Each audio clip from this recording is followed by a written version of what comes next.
The White House border czar Tom Homan was recorded on an FBI surveillance tape in September 2024, accepting $50,000 in cash. Did he keep that money or give it back? George, you've covered the story ad nauseum. Tom Homan did not take a bribe. It's a ridiculous smear. And the reason you guys are going after Tom Homan so aggressively is because he's doing the job of enforcing the law.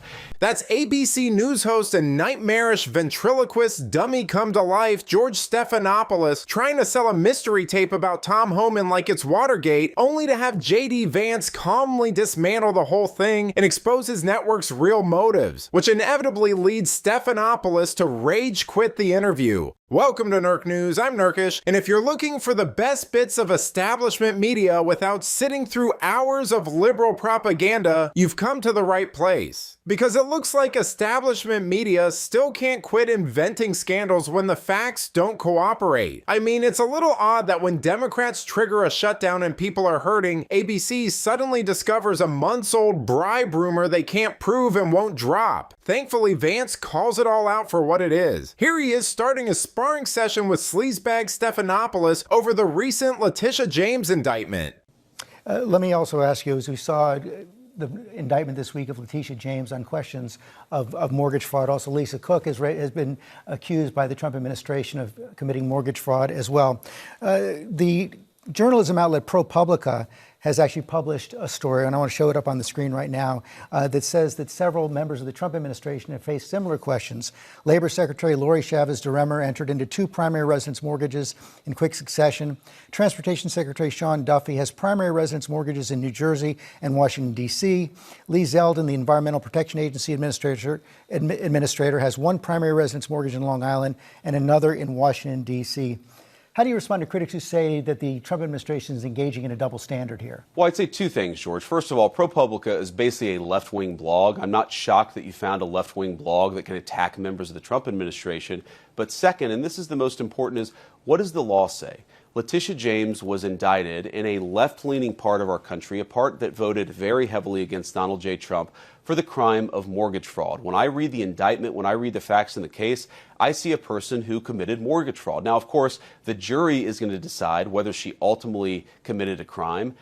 We don't try her. The administration doesn't try her. A judge tries the case, and a jury decides whether she's ultimately guilty. That is what is going to determine whether she goes to prison. I think we let the facts drive this, and George, that's what we've tried to do in the administration's Department of Justice. We've asked ourselves, has a person violated the law? And if that person has violated the law, then we decide to prosecute him. That's what the Department of Justice should do. It didn't do that under Joe Biden's administration. It does under Donald Trump's. On the facts, do you dispute the facts that ProPublica reported? Do I dispute a far-left blog that I haven't read that you brought up in this interview? I have no idea, George. I have no idea what they actually said.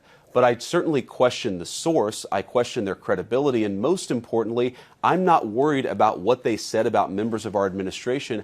I ask the question, what does the law say? And if the law says that you engage in mortgage fraud, and a local prosecutor, a local grand jury, and finally a jury convicts you of that crime, then that is how the justice system is meant to work in the United States of America.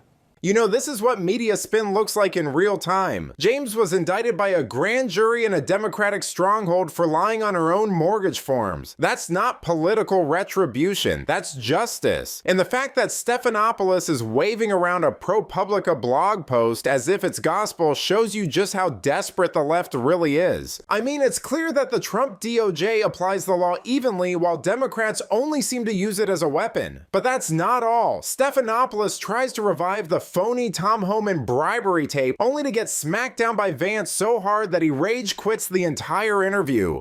I think it's really preposterous. I know Tom. I think that he's a good man. He gets death threats. He gets attacked. He gets constantly threatened by people because he has the audacity to want to enforce the country's immigration laws. I think that it would be a much more interesting story about why is it that Tom Homan, who is simply enforcing Americans' immigration laws, is getting constantly harassed and threatened to the point of death threats. That's a much more interesting question that I think journalists should focus on.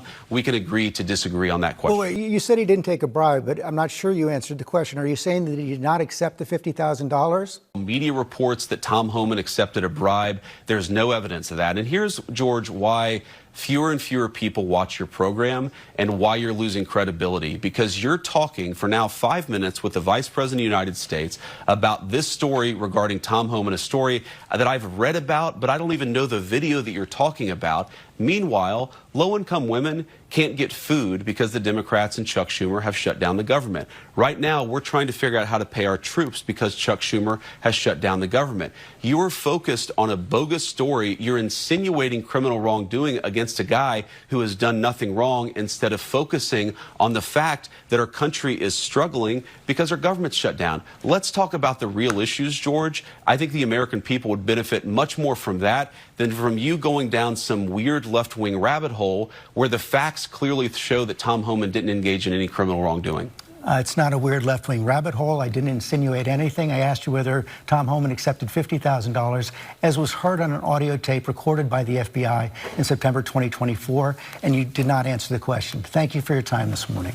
No, Illinois George, Governor I JD said that I Vance don't. is up next. We'll be right back. You know, this is the typical establishment media playbook. Pound an unverified narrative until it feels true, then pretend the burden is on you to disprove their vibes. I mean, Vance expertly flips the whole thing on its head by simply pointing out that there's no indictment, no charges, no tape released, and even prior reviews found nothing to prosecute. I mean, it's like he said Homan's only crime seems to be enforcing immigration law while taking death threats from the same activists the media romanticizes. Instead of talking about real families squeezed by a Democrat-driven shutdown, George keeps chasing a headline that never lands. But let me know what you think. Did JD Vance completely expose George Stephanopoulos and the media's selective outrage by turning their own narratives back on them? Let me know in the comments, and if you enjoyed this video, please give it a like and subscribe to the channel. That stuff really does help us out. Until then, this has been Nerk News. Thanks for watching. Bye.